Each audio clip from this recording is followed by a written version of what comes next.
రాజ్ తరుణ్ లావణ్య కేసులో big twist చోటు చేసుకుంది. అర్ధరాత్రి హై టెన్షన్ క్రియేట్ చేసింది లావణ్య. ఆత్మహత్య యత్నానికి పాల్పడుతున్నట్టు లావణ్య నోట్ పేర్కొంది. నేను ఈ లోకం నుండి వెళ్ళిపోతున్నానంటూ అడ్వకేట్ తో చాటింగ్ కూడా చేసింది. ఇప్పుడు విషయం సెన్సేషన్ గా మారింది. డైల్ 112 కి ఫోన్ చేసింది లావణ్య. హుటాహుటిన లావణ్య నివాసానికి చేరుకున్నారు నార్సింగి పోలీసులు. ఇక లావణ్యను రక్షించేందుకు పోలీసులు ప్రయత్నం చేశారు. కౌన్సిలింగ్ ఇచ్చి భరోసా ఇచ్చిన నార్సింగి పోలీసులు ఈ లోకంలో నాకు పని పూర్తయిపోయింది, ఇక్కడ పయనం పూర్తయిపోయింది, అందుకే ఈ లోకం నుండి వెళ్ళిపోతున్నానంటూ లావణ్య ఈ యొక్క నోట్లో పేర్కొన్నట్టు తెలుస్తోంది. మొత్తం మీద లావణ్య తన అడ్వకేట్ కి మెసేజ్ రూపంలో, ఒక వాట్సాప్ మెసేజ్ రూపంలో ఈ అంశాన్ని పొందుపరిచింది. ఆత్మహత్య యత్నానికి పాల్పడుతున్నట్టుగా ఒక నోట్ పేర్కొంది. వాట్సాప్ చాటింగ్ ద్వారా ఈ మెసేజ్ని తన అడ్వకేట్ కి, మీడియా వారికి కూడా పంపించడం జరిగింది. ఇక తనకు ఈ లోకంలో పయనం పూర్తయిపోయిందంటూ కూడా ఆవిడ మెన్షన్ చేయడం జరిగింది. ఇక అందుకే ఈ లోకం నుండి వెళ్ళిపోతున్నా, నేనేంటో తెలిసిన మనుషులే నన్ను తప్పుపట్టారు, నేనెవరో తెలియని వాళ్ళు నా వెంట నిలిచారు. ఎస్, ఒకసారి మీకు ఎక్స్క్లూజివ్గా ఆర్టీవీ స్క్రీన్ మీద కనిపిస్తోంది ఆ వాట్సాప్ చాటింగ్ సంబంధించిన మెసేజ్. ఇక నేనేంటో తెలిసిన పీపుల్ నన్ను తప్పు అన్నారు, తెలియని మనుషులు నా కోసం హెల్ప్ చేశారు. రాజు లేని లైఫ్ నేను ఉండలేను, బ్రతకలేను కూడా, ఈ ప్రపంచంలో నేను ఉండలేను. I have lost everything. I believed in our system, but I failed. I got fooled and cheated by all the people. Tired of mind games and gossips. I may not win on this, but I still believe in. So చాలా వరకు mind గేమ్లు మరియు గాసిప్లతో నేను విసిగిపోయానంటూ కూడా తను mention చేశారు. I may not win on this, but I still believe in God. నేను దీంట్లో గెలవకపోవచ్చు, కానీ నేను దేవుడి మీద పూర్తి నమ్మకంతో ఉన్నాను. I'm sure he has a plan for the people who did this to me. So నాకు డెఫినెట్గా దేవుడి మీద నమ్మకం ఉంది. నన్ను ఎవరైతే ఈ రకంగా చిత్రహింసలకి, ఒక ఇబ్బందులకు గురి చేశారో వారి కోసం తప్పకుండా దేవుడు ఏదో ఒక ప్లాన్ వేసే ఉంటాడు అన్నట్టుగా ఆవిడ తన చాట్లో మెన్షన్ చేయడం జరిగింది. ఇక before Mastan case I never had anything on me, and after Mastan everything was plan and I got played.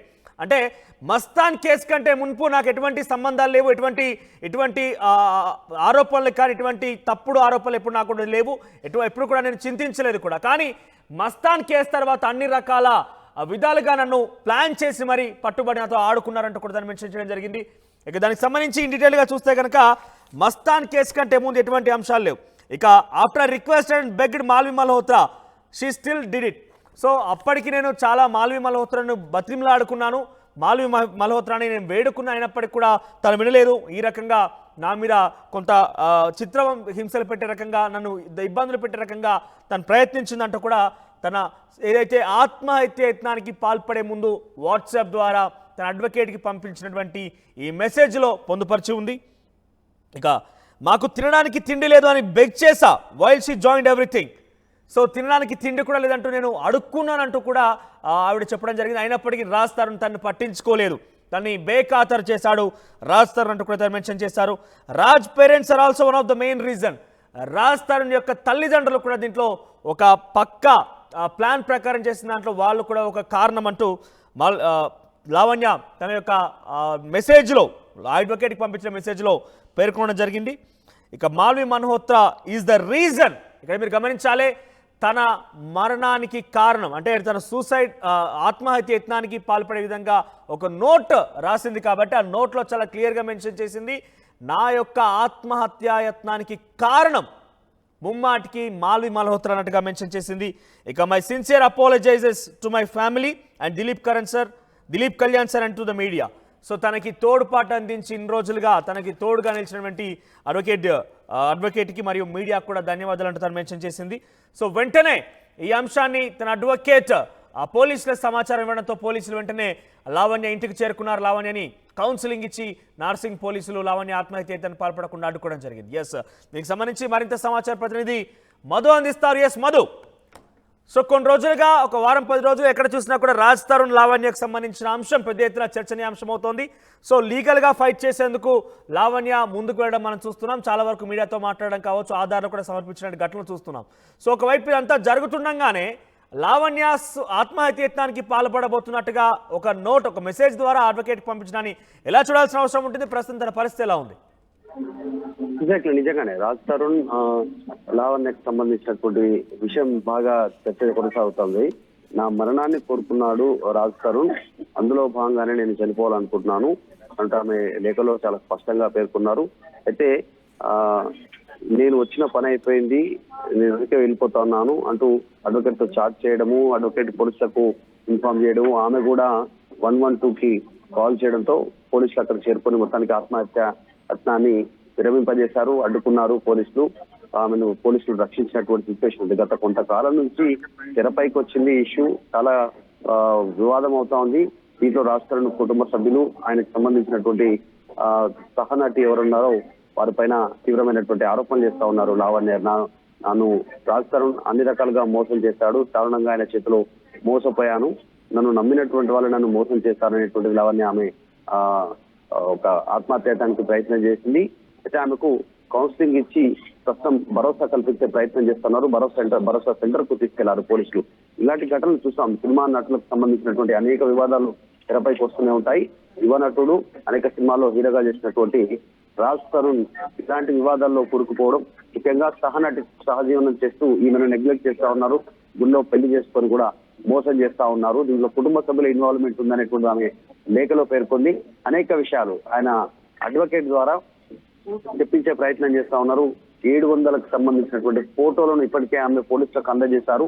కుటుంబ సభ్యులతో ఉన్నది కిరణ్ తల్లిదండ్రులతో ఉన్నటువంటి విషయాలు కావచ్చు, ఆమె రూమ్ లో ఉన్నటువంటి విషయాలు, ఆమెకు అబార్షన్ చేసినటువంటి అంశాలు, వీటన్నిటినీ పోలీసులకు ఇప్పటికే లాయర్ ద్వారా ఆధారాలు సమర్పించడం జరిగింది. ఆమె లావణ్య దీంట్లో మాల్వీకి సంబంధించినటువంటి ఎవరైతే ఆమె సహనటి ఉన్నారో ప్రస్తుతం ఆమె కారణంగానే మధు ఈ నోట్ తో ఏదైనా కేసులో మలుపు తిరిగే అవకాశం ఉంది. ఎందుకంటే ఇప్పటికే రాజ్ తరుణ్ మీద కొన్ని ఇష్యూలు మనం చూసాం. అక్కడ ఇప్పటికే పలు సెక్షన్ల మీద కేసు కూడా నమోదైంది. మాల్వి మల్హోత్రా, రాజ్ తరుణ్ ఇద్దరిని కూడా జోడించి లావణ్య నార్సింగ్ పోలీస్ స్టేషన్ లో కేసు ఫిర్యాదు చేసింది. ఇప్పటికే పోలీసులు ఎఫ్ఐఆర్ కూడా ఫైల్ చేయడం జరిగింది. సో ఈ నోట్ తో కేసులో ఏమైనా పురోగతి సాధించడమో లేదంటే మలుపు తిరిగే అవకాశం ఉందా ఏదైనా? ఎగ్జాక్ట్లీ, ఎందుకంటే రాజ్ తరుణ్ మస్తాన్ సాయి అనేటువంటి వ్యక్తికి సంబంధించినటువంటి దాంతో ఈమెను అక్యూజ్డ్ చేస్తా ఉన్నారు. అంటే ఆయనతో ఆమె అక్రమ సంబంధం కలిగి ఉందని, తర్వాత ఇతరత్రకు సంబంధించిన డ్రగ్స్ అలవాట్లు ఉన్నాయని, ఆయనతో అక్రమంగా వ్యాపారం చేసింది, ఆయనతో సహజీవనం చేసినటువంటి ఈయన అలిగేషన్ చేస్తా ఉన్నారు. దీనికి ఆమె కౌంటర్ ఇస్తూ అసలు రాజ్ తరుణ్తో ఎన్ని సంవత్సరాల నుంచి కలిసి ఉంది, ఎన్ని రోజుల నుంచి సహజీవనం చేశారు, పెళ్లి ఎప్పుడైంది, గుళ్ళు ఎప్పుడు తాళి కట్టాడు, అన్ని అంశాలను, ఏ ఇంట్లో ఉంటున్నారు, ఆయన సంబంధించినటువంటి ఎట్లా సంరక్షణ ఎట్లా చేస్తుంది, రాజ్ తరుణ్ సంబంధించిన సంరక్షణ అంటే ఇంటి పూర్తి బాధ్యతను ఆమెనే తీసుకోవడం, ఎన్ని సంవత్సరాల నుంచి ఉంటాను, అవన్నీ డీటెయిల్స్, ఫోటోలు, చాటింగ్, దీనికి సంబంధించినటువంటి వాటితో వీడియోలతో ఆమె ప్రూఫ్స్ పోలీసులకు అందజేస్తుంది. ఎందుకంటే ఆమె చావుకి నా చావుకి కారణమే మాల్వి మల్హోత్రా, తర్వాత రాజ్ తరుణ్, అతని తల్లిదండ్రులు అనేటువంటిది ఆమె స్పష్టంగా లేఖలో పేర్కొనడం, చాటింగ్ లో పేర్కొనడం ఇవన్నీ చూస్తా ఉంటే ఆమె కాస్త మనస్తాపం చెందినట్టుగా కనిపిస్తా ఉంది. రాజ్ తరుణ్ ఏమో ఆయన డిఫరెంట్ అలిగేషన్ చేస్తా ఉన్నారు, లావణ్య డిఫరెంట్ అలిగేషన్ చేస్తా ఉన్నటువంటి పరిస్థితి. విత్ ప్రూఫ్స్ నేను సబ్మిట్ చేయదలుచుకున్నాను, రాజ్ తరుణ్ లేకుంటే నేను ఉండలేనటువంటి పరిస్థితి అనేటువంటి అంశాలను ఆమె మెన్షన్ చేస్తా ఉన్నారు. ఈ కేసు చాలా పోలీసులు దర్యాప్తు చేసే అవకాశం ఉంది. కీలక ఆధారాలను రాబట్టే ప్రయత్నం చేస్తా ఉన్నారు. అడ్వకేట్ సహకరిస్తా ఉన్నారు లావణ్య తరఫు నుంచి. ఎక్కడ ఏ ఆసుపత్రిలో అడ్మిట్ అయ్యారు, ఏ ఆసుపత్రిలో అబార్షన్ చేయించారు, ఎప్పుడు కలుసున్నారు, ఎక్కడెక్కడ ఉన్నారు, చాటింగ్, వీటన్నిటి ఫోన్ రికార్డ్, కాల్ రికార్డింగ్స్ ఇవన్నీ అడ్వకేట్ ద్వారా సమర్పించే ప్రయత్నం చేస్తా ఉన్నారు. ఇప్పుడు ఆమె ఈ లేఖ రాయడము, ఆమె కాస్త మనస్తాపం గురి కావడము, ఆత్మహత్యానికి ఆమె పూనుకోవడము, ఇలాంటివన్నింటిలో ఆమెకు కౌన్సిలింగ్ ఇస్తారు. కౌన్సిలింగ్ ఇచ్చిన తర్వాత ఆమెను పూర్తిగా పోలీసుల సంరక్షణ భరోసా కేంద్రానికి తరలించారు. కాబట్టి ఈ కేసు పైన పోలీసులు ఇప్పుడు దృష్టి పెట్టే అవకాశం ఉంది. ఇన్ డీటెయిల్ గా ఇంతకుముందుగా కేసు పైన ఫైల్ చేశారు, ఇంకా కాస్త దర్యాప్తు వేగం పెంచేటువంటి అవకాశం ఉంది పోలీసులు దీంట్లో. సో రాజ్ తరుణ్ కి రానున్న రోజుల్లో క్రిటికల్ సిచ్యువేషన్ రాజ్ తరుణ్ ఎదుర్కోక తప్పదు ఈ కేసు విషయంలో. రైట్ మధు, ఓవరాల్ గా మీరు వాట్సాప్ చాట్ చూస్తున్నారు ఆర్టీ స్క్రీన్ పైన. సుమారుగా 12:37 లావణ్య తన అడ్వకేట్ కి మెసేజ్ రూపంలో తన యొక్క ఆత్మహత్యత్నానికి పాల్పడబోతున్నట్టుగా ఒక నోట్ పేర్కొంది. ఈ నోట్లో చాలా క్లియర్ గా మెన్షన్ చేసింది, రాజ్ తరుణ్ తాన్ని మోసం చేశాడు, రాజ్ తరుణ్ కారణంగా నేను చనిపోతున్నాను, మాల్వి మల్హోత్రా అనే దీనికి ముఖ్య కారణం అంటూ తను మెన్షన్ చేసింది. అర్ధరాత్రి ఒక హై టెన్షన్ క్రియేట్ అని చెప్పాలి. వెంటనే నార్సింగి పోలీసులకి సమాచారం ఇవ్వడంతో నార్సింగి పోలీసులు, పాట్రోలింగ్ పోలీసులు తన ఇంటికి వెళ్ళడం జరిగింది. నా లావణ్య కౌన్సిలింగ్ ఇచ్చి వెంటనే తనని భరోసా సెంటర్కి తరలించినట్టు తెలుస్తోంది. సో మొత్తం మీద లావణ్య రాజ్ తరుణ్ కేసులో మరో బిగ్ ట్విస్ట్ చోటు చేసుకుందని చెప్పాలి. ఇప్పటికీ రాజ్ తరుణ్ పై పలు సెక్షన్ల మీద కూడా పోలీసులు కేసు నమోదు చేశారు. ఏకంగా తనకి వివాహం చేసుకొని తనతో అబార్షన్ కూడా చేయించాడంటూ కూడా రాజ్ తరుణ్ పలు సెక్షన్ల మీద కేసు నమోదు చేసిన పరిస్థితి కనబడుతోంది. మీరు చూస్తున్నారు ఆర్టీవీ స్క్రీన్ పైన ఎక్స్క్లూజివ్ గా ఆ వాట్సాప్ చాట్ కి సంబంధించిన అంశం. నిన్న రాత్రి 12:37 లావణ్య తన అడ్వకేట్ కి ఈ మెసేజ్ అందించింది. దీనికి పూర్తి కారణం మాల్వి మల్హోత్రానే నేను చనిపోవడం గల కారణం అంటూ కూడా ఈ నోట్లో పేర్కొని ఉంది. వెంటనే ఆ లాయర్ కూడా తిరిగి కాల్ చేసే ప్రయత్నం చేశాడు వాట్సాప్ ద్వారా, కానీ తిరిగి అటెండ్ చేయకపోవడంతో కొంత ఆయన వెంటనే నార్సింగ్ పోలీసులకు సమాచారం ఇవ్వడంతో వాళ్ళు వెళ్ళి అడ్డుకున్నారు. సో మొత్తం మీద ఇదొక బిగ్ ట్విస్ట్ అని చెప్పాలి. లావణ్య కొన్ని గంటల క్రితమే తన సూసైడ్ నోట్కి ఈ యొక్క మెసేజ్ తన అడ్వకేట్కి పంపించడం మునుపు ఈ హైటెన్షన్ వాతావరణం క్రియేట్ కాకంటే మునుపే కొన్ని గంటల వ్యవధిలోనే ఆర్టీవీతో మాట్లాడింది. ఒకసారి ఆర్టీవీతో మాట్లాడిన ఆ విషయాలు ఏం మాట్లాడింది ఒకసారి వినే ప్రయత్నం చేద్దాం. అంటే పడ్డ నిందలు పడ్డ మాటలు ఎంతవరకు నన్ను స్ట్రాంగ్ చేశాయంటే ఇప్పుడు నేను ఇక్కడ ఉన్నంత ఇంకెంతకంటే ఇంకా నిజంగా ఏమీ లేదు. ఎక్కడి నుంచి అయితే మాటలు పడకూడదో నేను ఫస్ట్ మెయిన్ పర్సన్ నాకు రాజు అయి ఉండాలి. రాజు నుంచే మాటలు పడ్డాను, అవి వినకూడని అది అతను ఎవరికి చెప్పాడు, మొత్తం ప్రపంచానికి అంతటికీ చెప్పాడు. ఇంకా సరే దాని తర్వాత ఇంకా నేను అది నాకు సఫర్ అవ్వకూడదు, నేనెందుకు సఫర్ అవ్వాలి బాధపడాలి అన్న దగ్గర నేను స్ట్రాంగ్ అయ్యాను. దానికి ఖచ్చితంగా నేను దిలీప్ సార్ అనే చెప్తాను. స్ట్రాంగ్ పిల్లర్ లాగా ఉన్నారు. అండ్ మై పేరెంట్స్ నాకు వాళ్ళని చెప్పాలి అండ్ ఇన్వాల్వ్ చేయాలని అనుకోవట్లేదు. బికాజ్ వాళ్ళు చూసారు మీరు వాళ్ళు ఎంత సెన్సిటివ్గా ఉన్నారో. వాళ్ళకి నా సైడ్ నుంచి ఎటువంటి ప్రాబ్లం వచ్చినా అపాయం అన్నది వచ్చినా అది ఇంకా నాకు కుంగదీస్తుంది. మీకు అదే విధంగా అనేక బెదిరింపులు కూడా వస్తున్నాయి. అంటే ఏదైతే రాస్తారు నుంచి మీకు ఇంత యానిమల్ని ఇస్తాము వదిలేసే అని చెప్పి అనేక బెదిరింపులు వస్తున్నాయా మీకు? వస్తున్నాయి. వాట్సాప్ మెసేజ్ వస్తున్నాయి, ఇన్స్టాగ్రామ్లో మెసేజ్ వస్తున్నాయి, అన్నోన్ నెంబర్స్ నుంచి కాల్స్ వస్తున్నాయి. ఇంకా డైరెక్ట్గా వాళ్ళ లాయర్ ఎవరైతే ఉన్నారో అతను సెటిల్మెంట్కి రమ్మందాము అన్నాడు. ఒకవేళ సెటిల్మెంట్ చేసుకోకపోతే పరిణామాలు ఎలా ఉంటాయో నువ్వు చూస్తావు అంటున్నారు. నువ్వు ఎవరితో పెట్టుకుంటున్నావో నీకు అర్థం కావట్లేదు అంటున్నారు. సెటిల్మెంట్ అంతా చేస్తే 5 CR ఇస్తామని చెప్తున్నారు. అంటే ఎఫ్ఐఆర్ అయిన తర్వాతనే ఈ డిస్కషన్ అంతా జరిగింది. అంటే బహిరంగ ఒక ఆడ మహిళని బెదిరించడం కూడా జరుగుతుంది ఇప్పుడు. నేను అవన్నీ కూడా సబ్మిట్ చేస్తాను.